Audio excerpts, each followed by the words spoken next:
Om Katyayanaaya vidmahe Kanyakumari dhimahi Tanno Durgi prachodayat.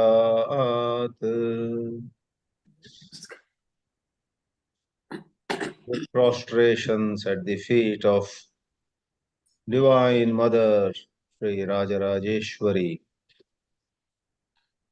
we begin this webinar 276, where the theme that we have selected is understanding surrender,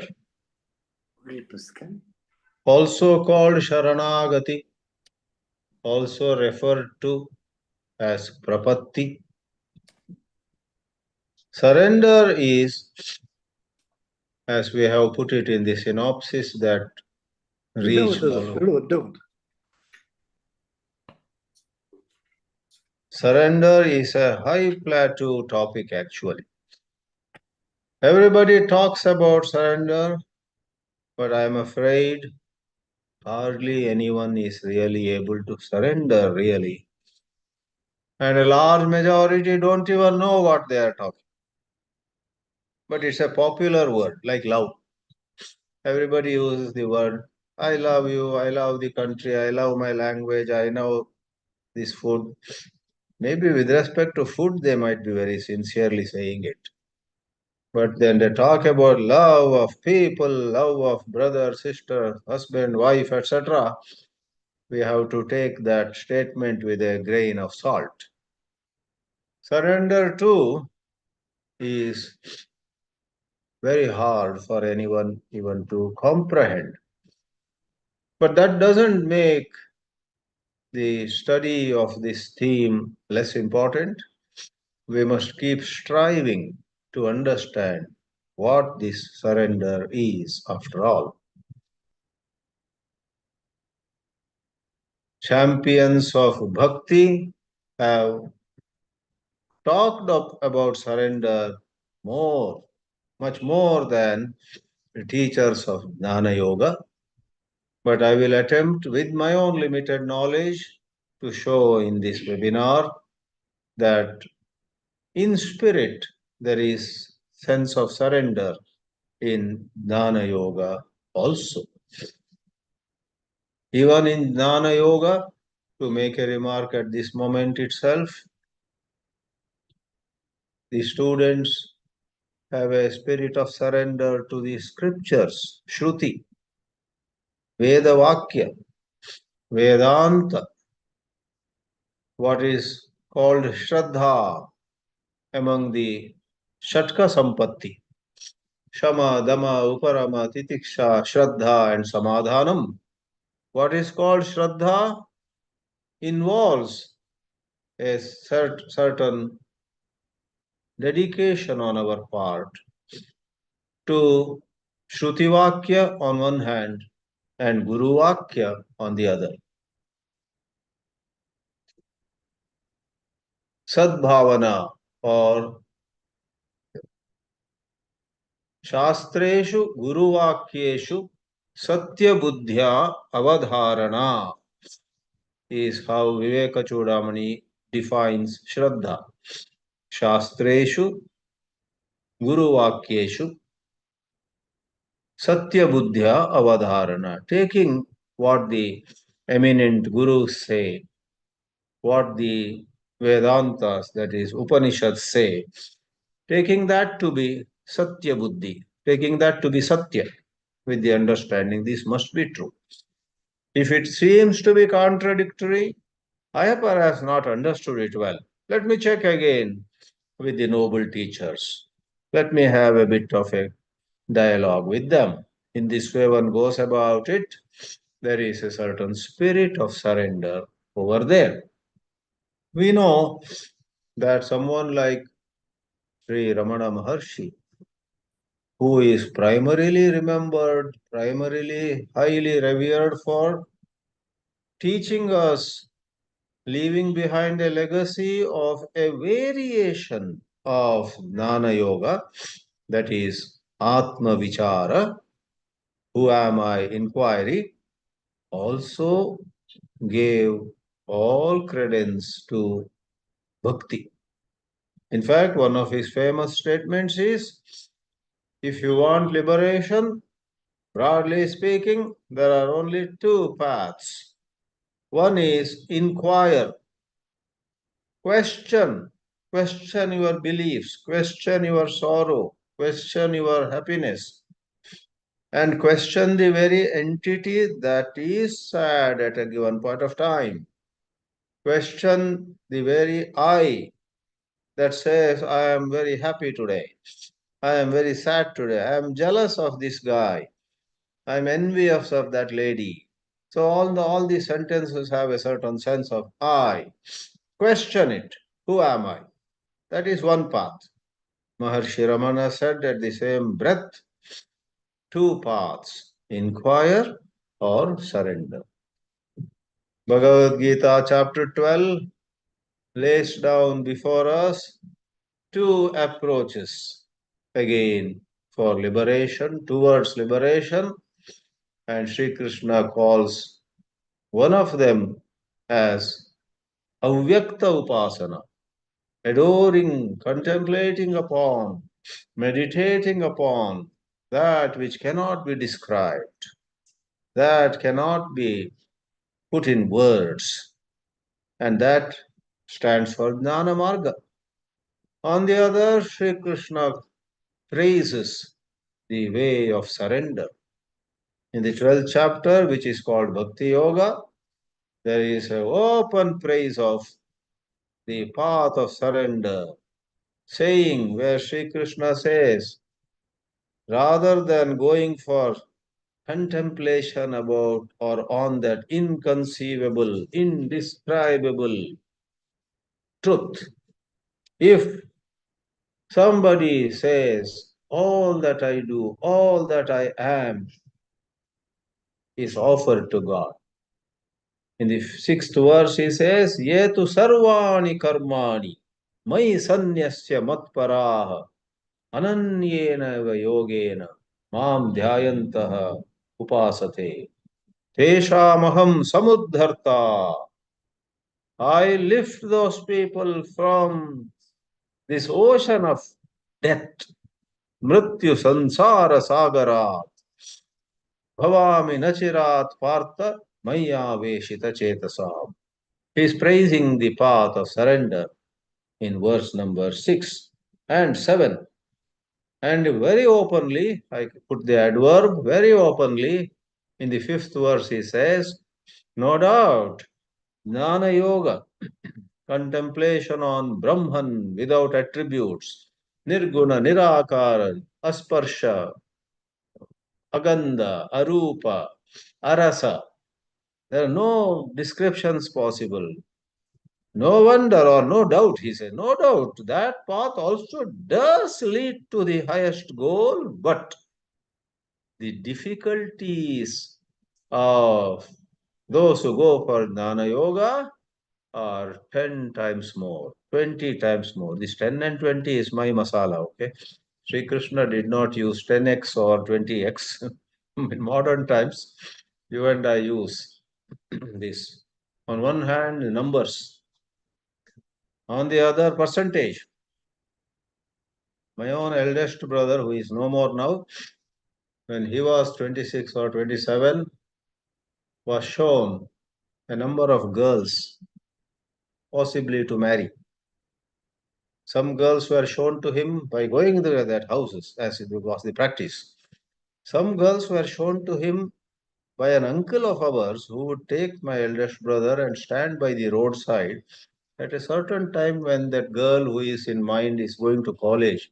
And my uncle would whisper in the ears of my brother. That's what I heard later. I was much younger. My uncle would say to my eldest brother, see, that girl, that you like her? You like her? And my brother was very perplexed. He did not know how to select a girl to marry. He would ask the uncle himself, what do you think? And this eldest brother only told us later, such and such uncle would give his opinion. You know, you are a doctor. You are from a well-known family. For you, this girl, I would give 60% marks. And another day for another girl, only 40%. Another only 70%. Anyway, I should not go more into this story. But finally, that uncle only recommended a certain girl, and maybe he gave 90% to that girl, and the marriage took place, and then children, grandchildren all have happened. Never mind. So, sorry, I wasted your 3 minutes. All of you are very eager to rise to heights of surrender, but I brought in some mundane example because I said Sri Krishna says jnāna marga is 10 times, 20 times more hard. The actual word Lord Sri Krishna uses is kleshaha adhikataraha. This Vedanta, with all due respect, is not our cup of tea in Kali Yuga. Anyhow, some of us do not listen to any such advice. We continue our labor of love or love of labor upon jnana marga. Anyway, why am I talking of jnana and bhakti? In bhakti, it is surrender. And I would once more say that sentiment of surrender is in jnana yoga also to a certain extent. So, with the saying that, let me give you some examples. Can you believe two Upanishads, Katha Upanishad as well as Mundaka Upanishad, both have a certain mantra in them.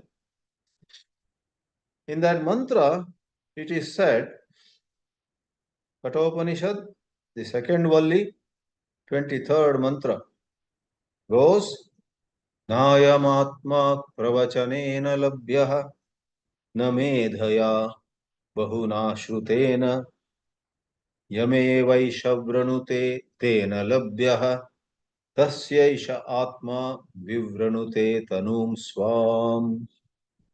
The first part is very much quoted. By merely giving any number of lectures as Swami Chidananda does day after day, that moksha is not ensured. Nayamatma pravachanena labhyaha. Pravachanam dattva na labhyaha. Pravachanani shrutva api na labhyaha. What is meant is, you must add the adverb merely. By merely giving lectures, you do not get liberation. By merely listening to 1,000 lectures, you don't get liberation. Merely memorizing mantras and shlokas, by merely having a lot of scholarship, no. Then you may ask, what under the sun guarantees liberation? The answer is given in both these Upanishads where the mantra repeats. Katha Upanishad, second Valli, 23rd mantra. Mundaka Upanishad, third Mundaka, second Khanda, third mantra. Mantra is same. And the third quarter of the mantra says, yamevaisha vrinute tena labhyah. Yamevaisha vrinute tena labhyah.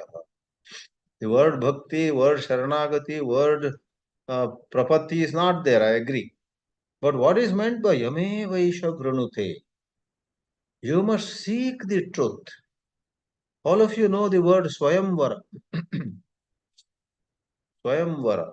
In olden days, I think even Sita had garland in her hand, and there were many princes. Some test also was conducted. They were put to some test, and in many swayamvaras, the girl finally decides whom she should marry. So, of 20 or 30 princes who would have come to that swayamvara, the bride to be chooses. That is called vara vrinute. Vru dhatu means to choose. Have you chosen? You are the bride. Every one of us is the bride here. Have we really chosen? We may be giving lectures, we may be listening to lectures. Our personal library at home might be filled with books on Vedanta. But in our heart of hearts, what is it that we really want? even at the last breath. Possibly, if God were to ask us, you are going to die in 2 minutes, what would you like to have? Most of us will not say God. Most of us may say, one last time I want to eat ice cream. One last time I want to do this, go see some place, etc. Alas, that is the ground reality. So if there is an intense longing for truth, and I would read in it a spirit of surrender, I do not want anything. I've had enough. I've seen through the limitations of worldly pleasures and possessions. I want now the pure truth. There is the spirit of surrender. In fact, in Shankara Bhashya, it comes out even more clearly. In several of his Bhashyas, he depicts a student who is extremely clear that my sorrow, my inadequacy, my turmoil, my conflict will not end by acquiring any amount of wealth, by becoming famous to any extent. My sorrow will not end by defeating this enemy or that adversary. In our immaturity, many a time or all the time, you and I think, a student who is nervous about examinations thinks, oh God, once I write these exams and get good marks, I don't have any other problem in life. Big lie.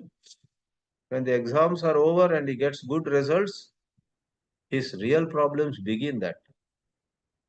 When a man who is in love with a girl says, God, he goes to the nearest Ganapati temple. God, or maybe this is Dasara time, I must say, nearest Devi temple. He folds his hands before Devi and says, God bless me that I become the husband of this young lady. I have no desire on the earth.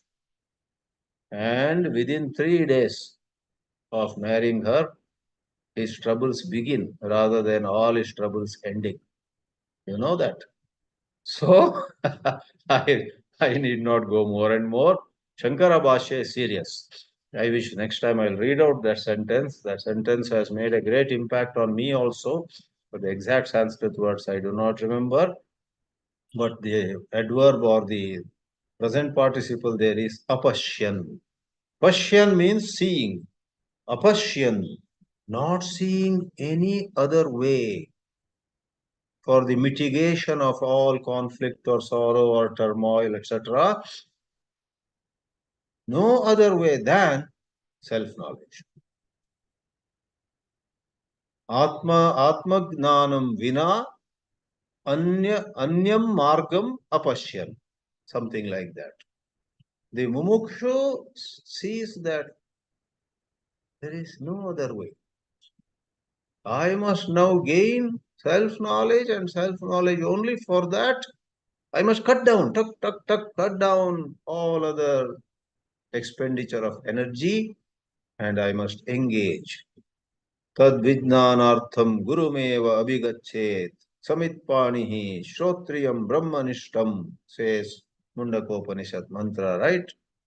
So one goes to a guru and is very keen to know one's true self. That kind of single-pointed, wholehearted self-application to the pursuit of self-knowledge has this flavor, has the perfume of surrender. Now, having mentioned two mantras which are the same in two Upanishads, I may quickly say that in you have Ishavasya Upanishad. Most people study at least Ishavasya. In many ashrams, Ishavasya is taught first time. First Ishavasya is taken up. Though in the Chinmaya tradition, probably in 1972, Swami Dayanandaji created a certain syllabus and a certain curriculum. After Puja Gurudev, Chinmayanandaji himself taught a bunch of brahmacharis and brahmacharinis. Then the next two courses were conducted by Swami Dayanandji, who even now is credited with giving a wonderful structure with a certain syllabus, structure. These are the things to be taught. This is the way it is to be taught. Even the daily timetable, starting with Vedic chanting at morning 5:30 till the bhajans and general satsang in the evening after Arati at the Jagadishwara temple. So Swami Dayanandji said, we will not study Ishavasya first, we will study Kenopanishad first, which is at variance with the tradition in many other ashrams in Himalayas and other places. In fact, the 10 major Upanishads are many times referred to as Ishadi Dashopanishada. Ishadi, that is Ishavasya Adi. So, Ishavasya is one of the most popular Upanishads, and the first mantra itself, Ishavasyamidam sarvam yatkincha jagatyam jagat tena tyaktena bhunjitha magrida pasyasvidhanam. Take just the first quarter of that mantra, Ishavasyamidam sarvam. What does it mean? Every bit of gross or subtle, every bit of whatever is in this universe is the possession of God. God owns it all. Nothing is yours. At the most, you are a custodian. You are a trustee. You are not the owner. Therefore, the mantra says, tena tyaktena. Tena tyaktena here means tena tyagena. By clearly understanding everything belongs to God. If I am rich, well, for a while, some money is left with me to be used with great responsibility and care, and I have no business to feel proud or great about it. One must understand that is surrender. God, all this is yours, and I offer it to you. In a manner, then, it's yours only. In English, I suppose there is a saying, render unto Caesar what is Caesar's, what belongs to Caesar. So, surrender unto Caesar what belongs to Caesar. So, everything is God's only. But we had the misunderstanding that certain things are ours. So, Ishavasya in the very first mantra, Ishavasyamidam sarvam, tena tyaktena bunjitaha, and even pasyasvidhanam, etc., says that surrender should come naturally to you. And if surrender is not happening, the reason is your sheer ignorance. In spiritual ignorance, you are unable to surrender.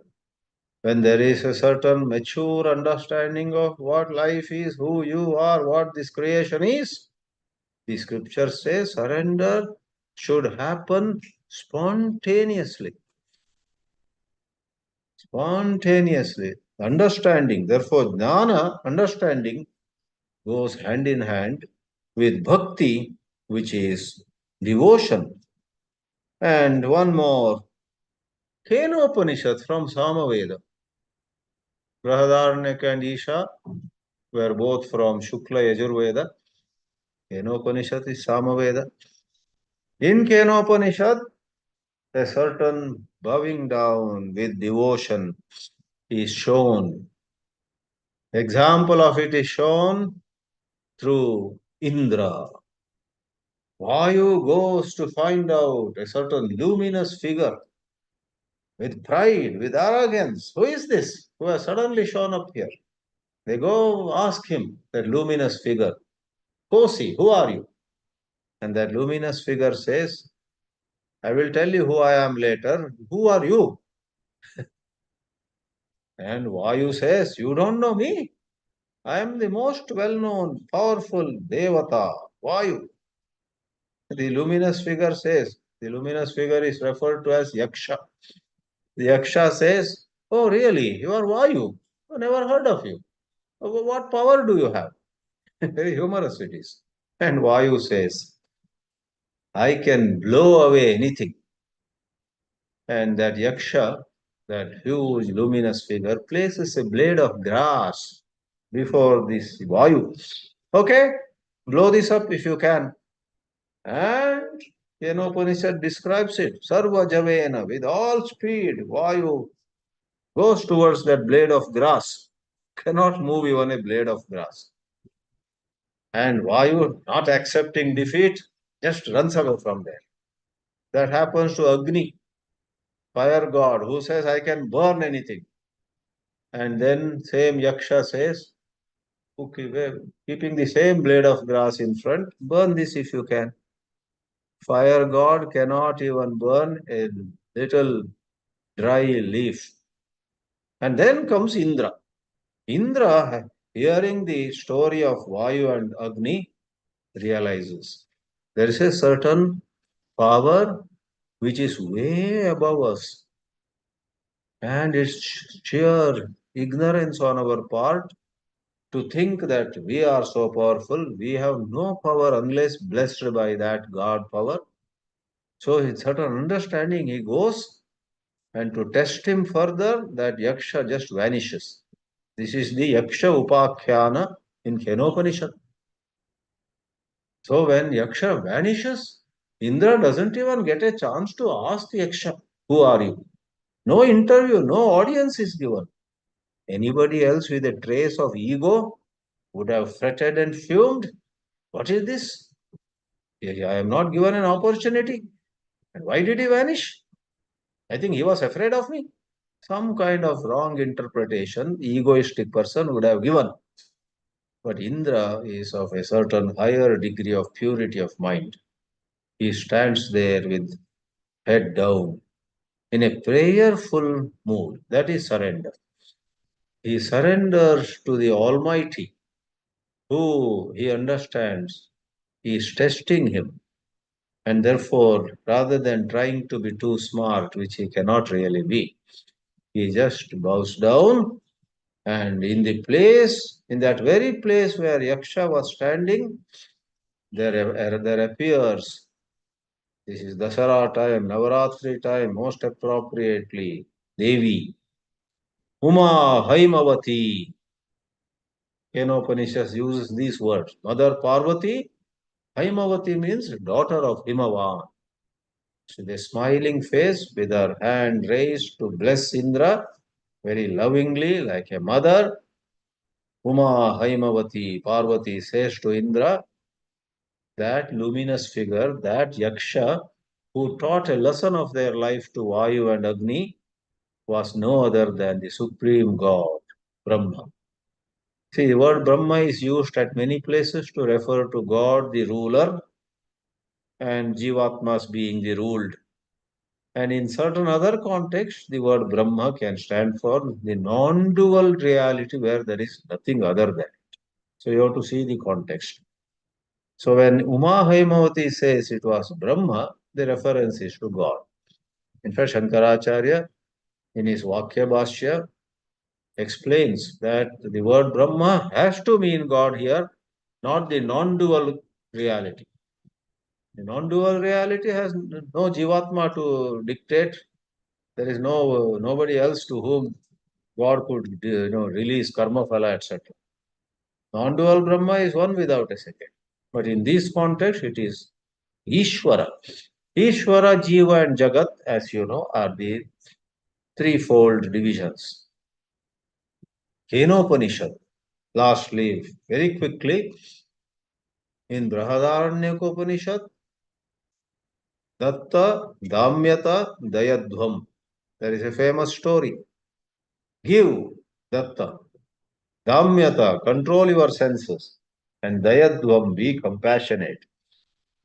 Prajapati gives a monosyllabic instruction. The to Devatas is meant Damyata. Don't indulge just because everything is available in plenty. Don't indulge much. This golden opportunity to be in heaven permits you to enjoy a little, but this is a golden opportunity to rise in spiritual wisdom. To human beings, the same the means datta, share your wealth. Danam kuru.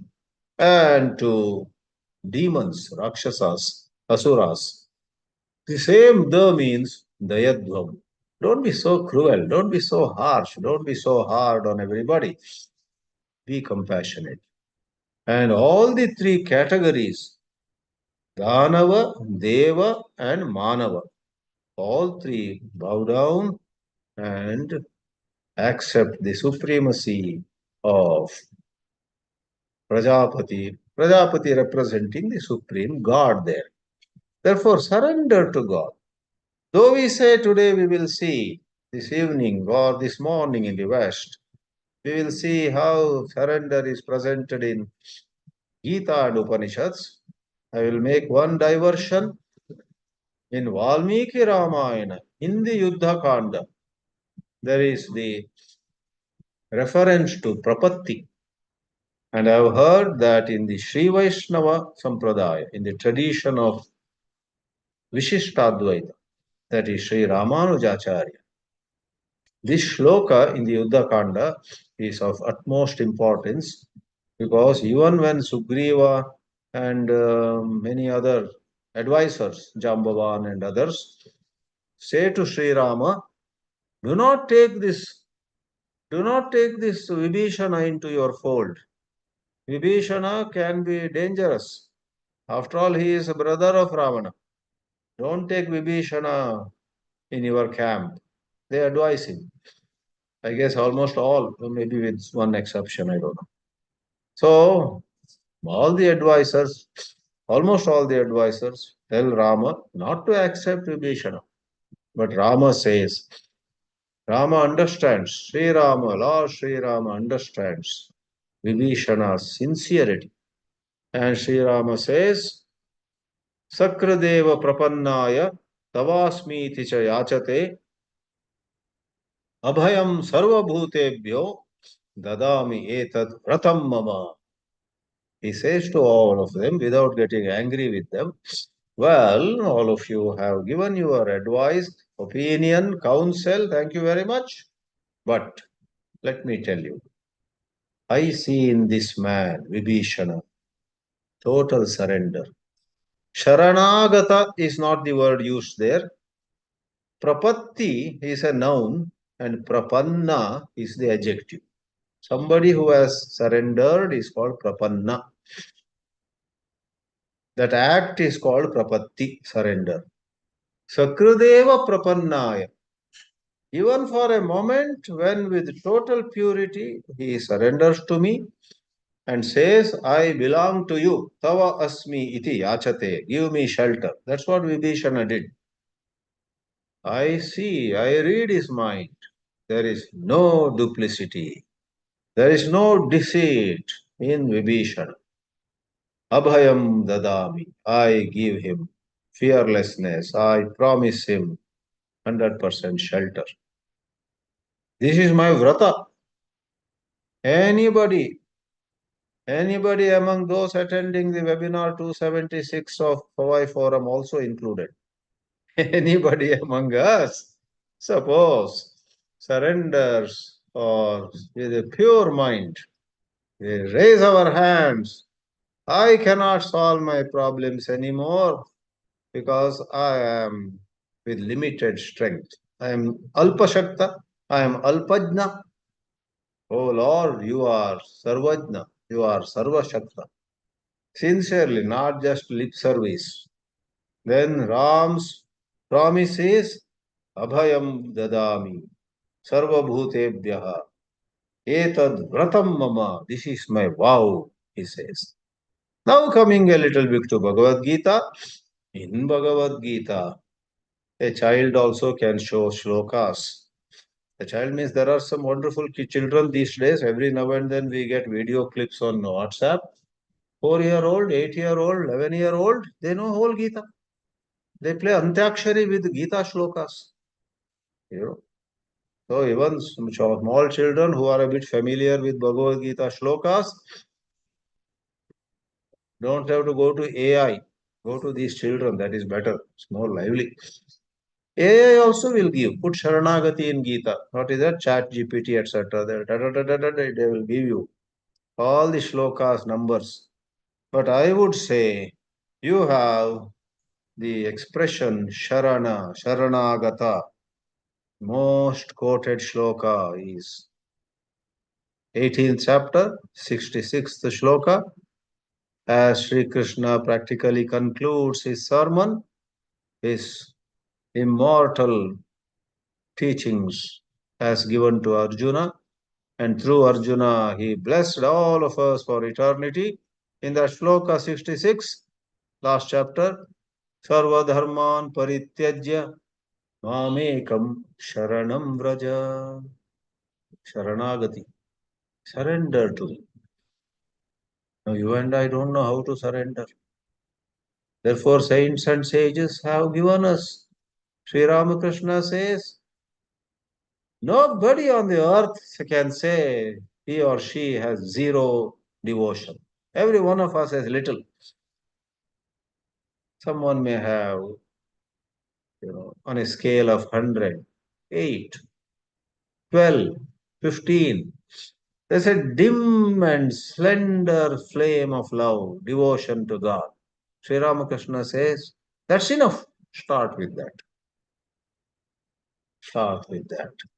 Start with whatever little devotion you have for God and do something, a small investment every day.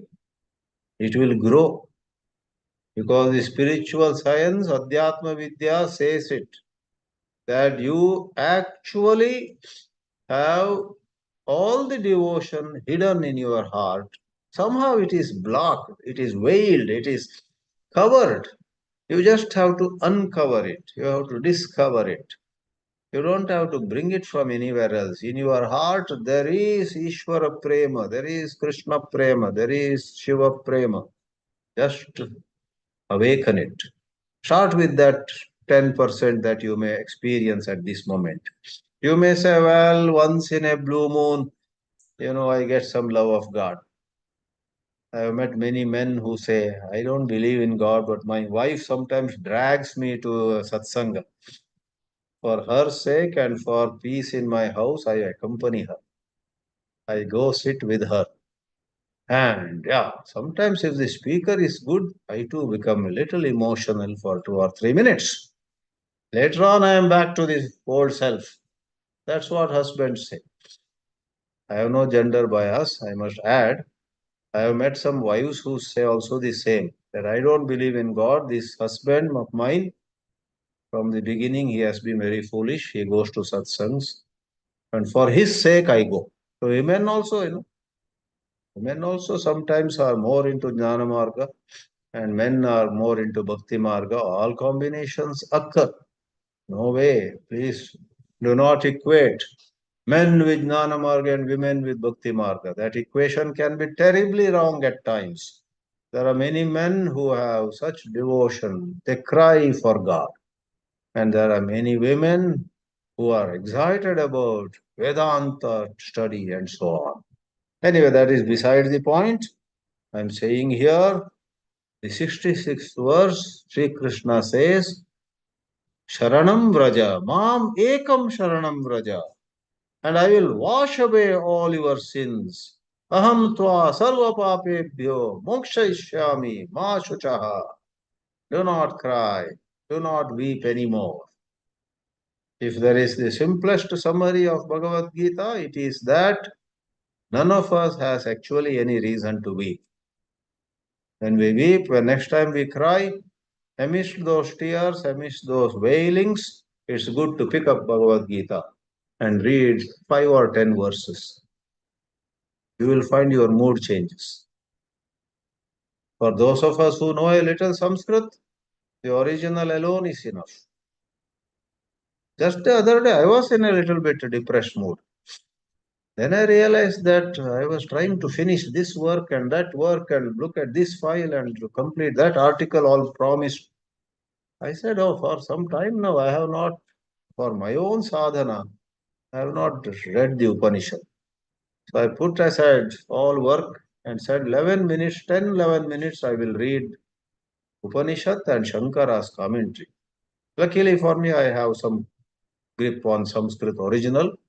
And I just read some lines of Shankara Bhashya. Oh my, in 3 minutes my mood changed. 3 minutes before I was a bit agitated. Let me run away somewhere. You know. But in 3 minutes, reading those beautiful lines in Sanskrit, you know, I remember what portion it was. It is the introduction of Ishavasya Upanishad, where Shankara says this 18 mantras of the Ishavasya Upanishad, what is called Ishavasya Upanishad, they don't belong to Karma Kanda because the teachings here have nothing to do with results that vanish after some time. On the contrary, the main mantras in this portion, which later got to be known as Ishavasya Upanishad, the main mantras concern themselves with the Atma. And then he says something. Through karma, there are four things you can do. And Atma-jnāna is nothing to do with those four things. One is clean up. Samskarya, vikarya, apya, and one more is there. So there are four kinds of results that karma can bring up. Whereas jnana is not concerned with bringing about that kind of changes. Jnana is about showing you who you are. So Shankara explains it in a few Sanskrit lines. I read them and it's as though I went back so many years ago, sitting in Sandipani, listening to the acharyas there. Freshness, I became young for a moment. That can happen to every one of you here. I'm sure it has happened to many of you on occasions. So the scriptures have a magical influence on you. If your Sanskrit is not so good, then read a translation in a language with which you are comfortable. Then you find that, oh, yes, I don't have to cry. A moment ago, I was feeling miserable. It was a play of the mind.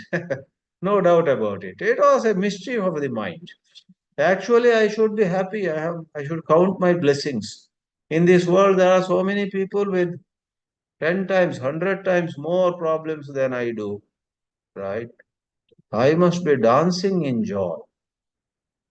So we realize. And about some challenges to be faced, let us do what can be done. Let us do.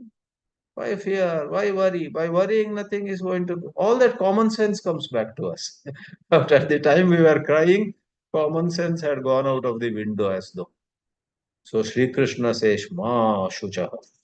And in that very chapter, go 4 verses backward. I love that verse more than even the 66th verse. The 4 verses backwards means the 62nd verse. Because the structure of that sloka is, to me, much more pleasing. The shloka runs like this, 18.62. Tameva sharanam gaccha. Sharanam shabda comes there also. Tameva sharanam gaccha sarvabhāvena Bhārata tat prasadat param shantim sthanam prapsyasi shashvatam. Lord Krishna himself sets an example of utter humility. He is Lord, he is God. He should say, surrender to me. He says that elsewhere, but in this shloka, he uses third person. Arjuna, O Bhārata, surrender to that great power, that great God principle. Tam eva. Tam is third person. Not I, not you, but he or her. Surrender to her. Tameva sharanam gaccha. Sarvabhāvena Bhārata, in all ways.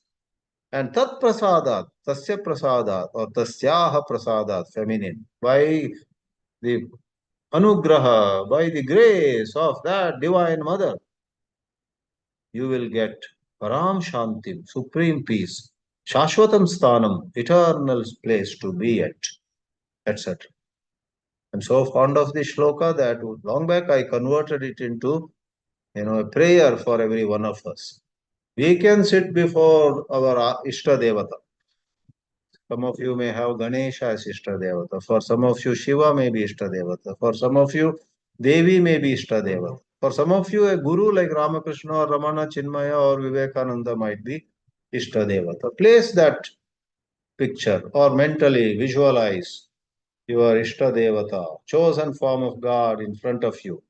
And I'll give you the adapted form of the shloka.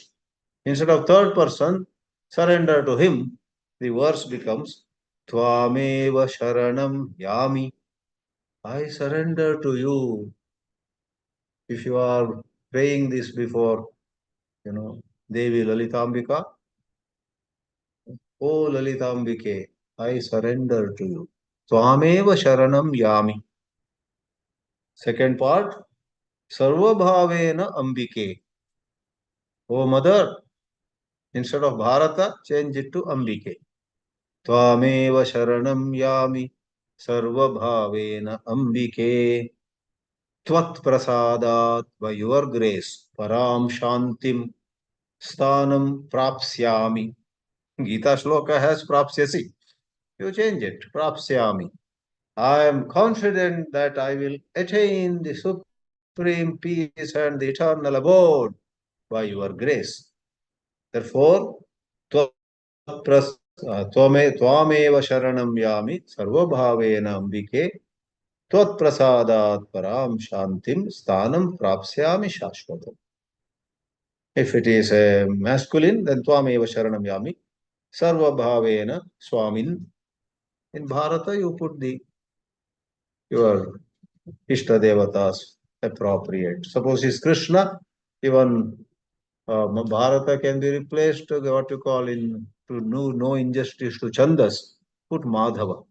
Bharata can be replaced with Madhava. Same syllables, Guru Lagu. Sarvabhavena Madhava. Tvat prasadat param shantim sthanam prapsyami Madhava. Sthanam prapsyami shashvatam, you can say. Anyway, leave aside poetry and grammar and adaptations. Sharanam.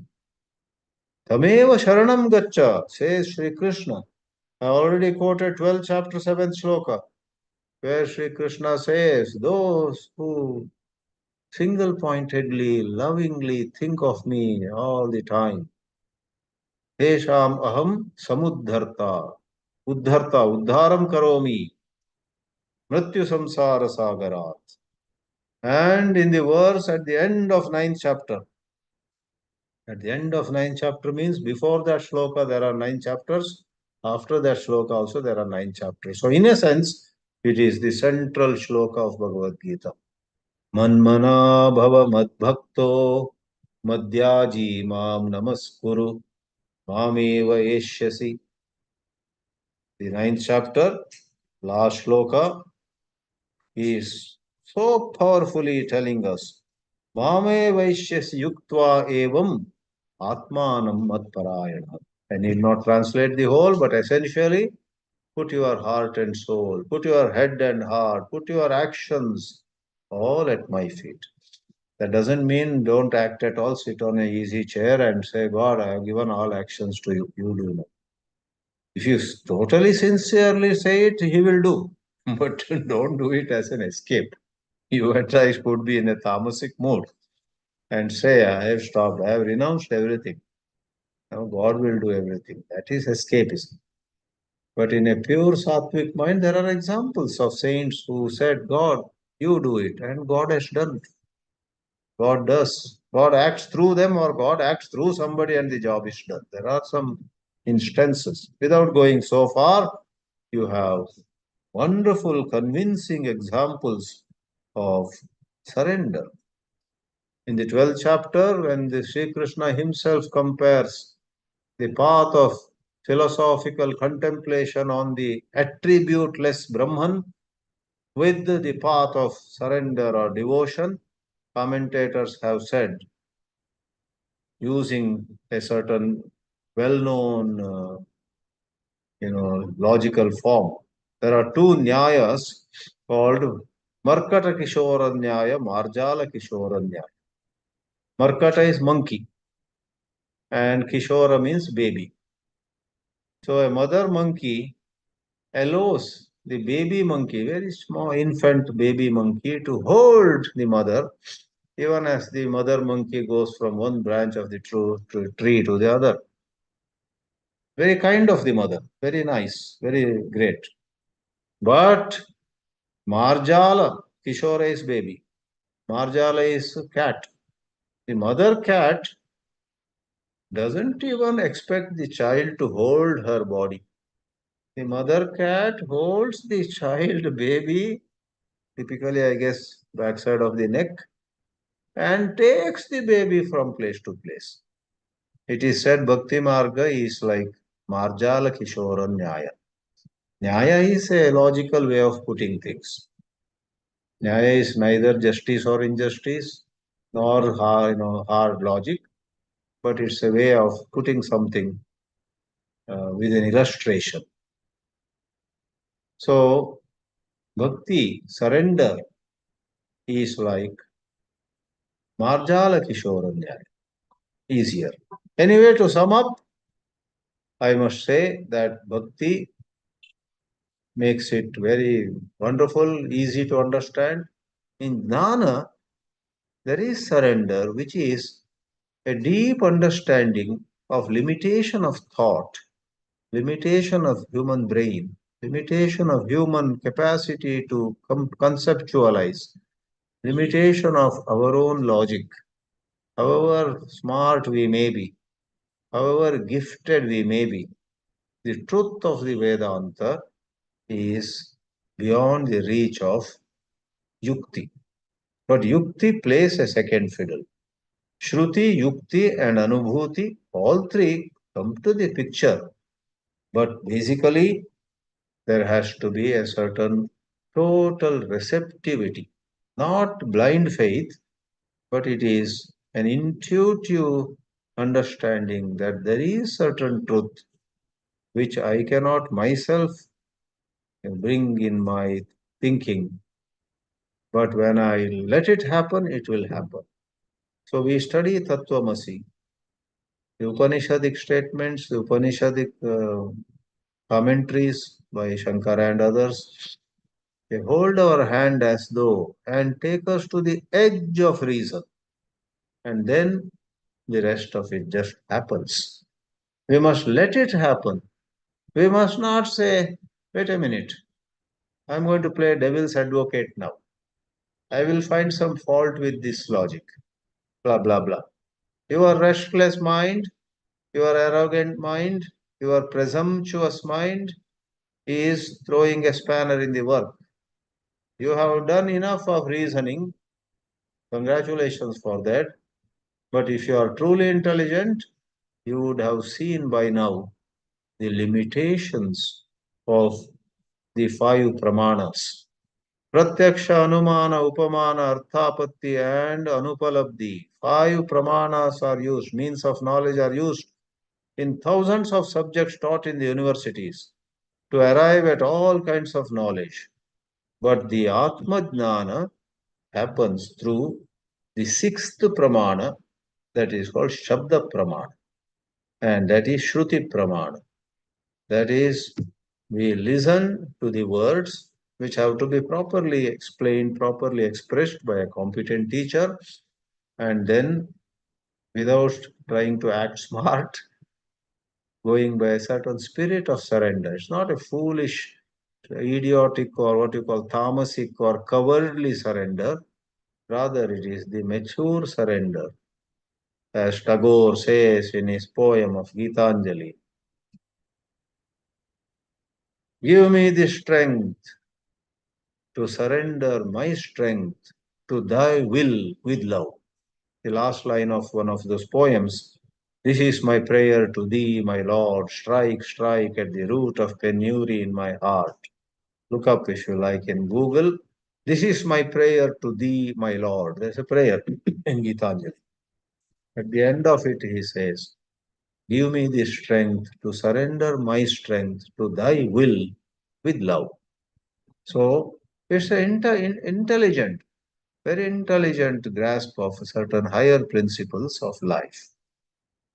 Om Namo Bhagavatyai Rajarajeshwaryai.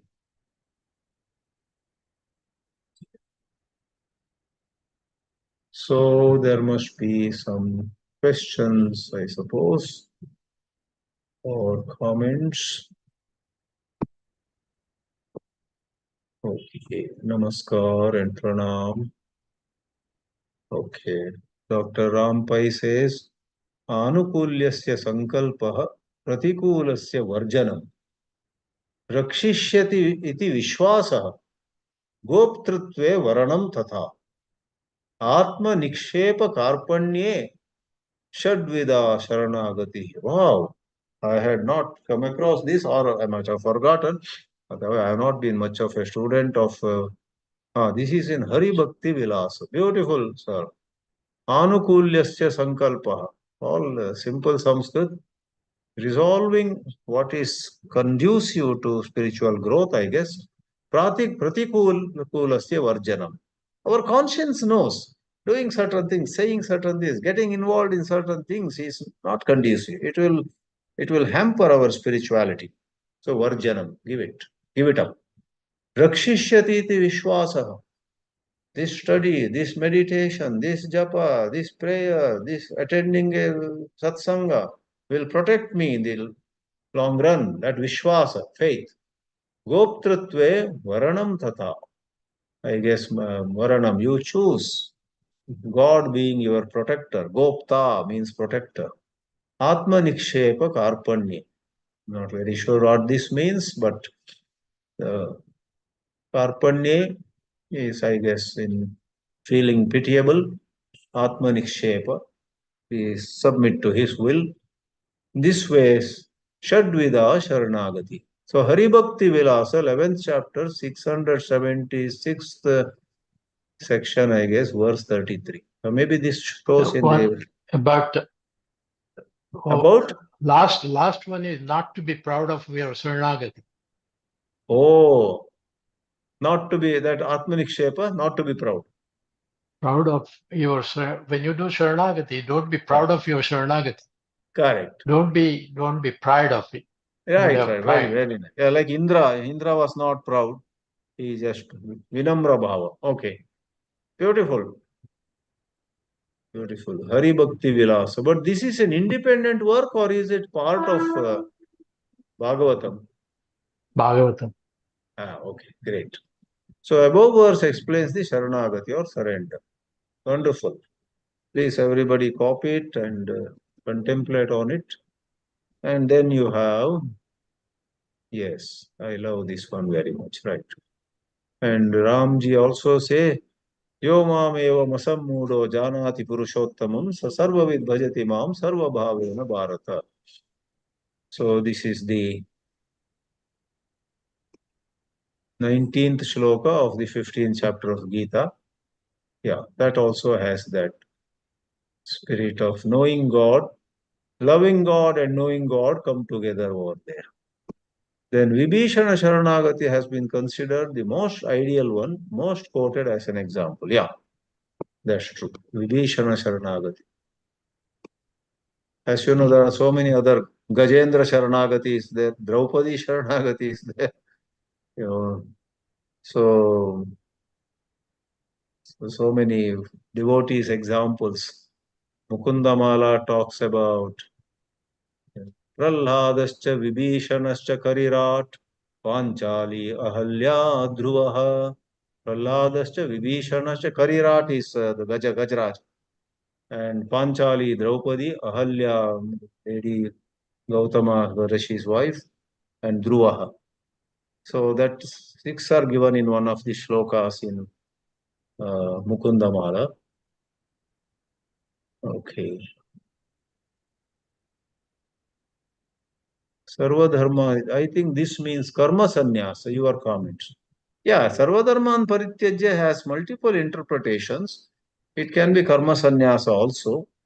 But in certain Advaita Vedanta interpretations, it is said, they give up Deha Dharma, give up Mano Dharma, given Buddhi Dharma, because each body, mind, senses, intellect, all of them have their own characteristics, Dharma. Leave them, don't take them to be yours, stay in the Atma Dharma. That meaning also is given. But definitely, because the 18th chapter itself is Moksha Sannyasa Yoga. There also sannyasa comes up.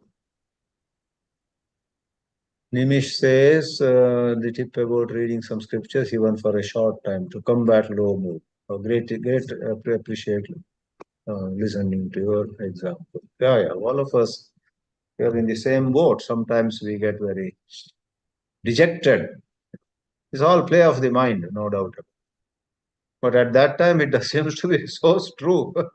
It's so true, it seems.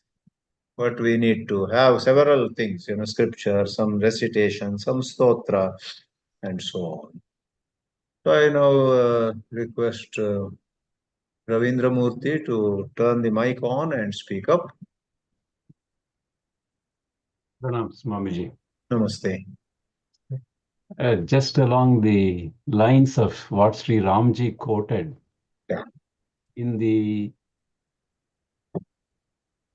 the surrender process, there are two perspectives one can have, where one can maintain the individuality, but I owe everything to you, God, where there is still a trace of individuality. And then in the Vedantic teaching, we recognize the individuality itself is completely erased. And you mentioned Tattvamasi, and in fact, in that regard, I felt Upadesha Sahasri, the mantra, the first shloka, yenatmana viliyanta udbhavanti cha vruttayah nityavagataye tasmai namodhi pratyayatmane. Even the me notion, yes, arising from that nityavagataye. Correct. Nityavagata. Yeah. And I just wanted to share that. I thought I would add this to Ramji's comments, where there is Wonderful. complete illusion of individuality. Yeah. Is this the first shloka of the... Yeah, the Mangala Shloka. Of Upadesha Sahasri. Yes, 18. I have not studied it, but I believe it has Gadya Rupa as well as Padya Rupa, right? Yeah, this is in Padya Rupa, 18th chapter, the first Mangala Shloka. Okay. We'll look up. And then along the same lines, you mentioned Kena 2:4. Pratibodha Viditam matam. Pratibodha Viditam matam. Even the me notion rises there. Yeah.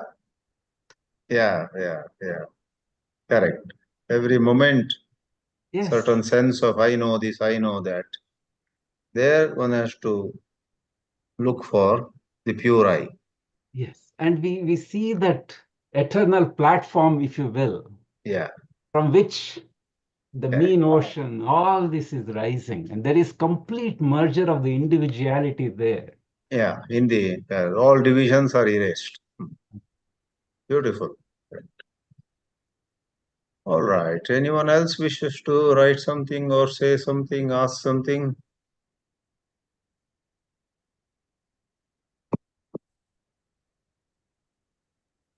Mr. Pejawar used to ask questions many years ago when we had met. No, I'm not putting any pressure on you. We are reconnecting after, I think, some 10 or 12 years.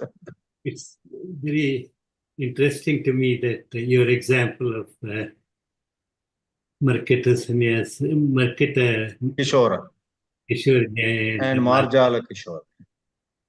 I heard it about 60 years ago. Right. And I have explained to my children. Yes. You don't have to work hard. Just have a little bit faith. Rest happens. Like everything else. Yes. So it's interesting that that is one of the finest concepts of how we can adapt. Yes. Then before that night when we go to bed, we have different shlokas or prayers. Yes.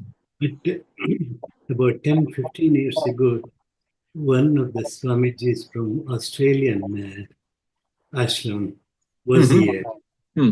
He said, The best way to do it is take your favorite deity and you say sharanāgati.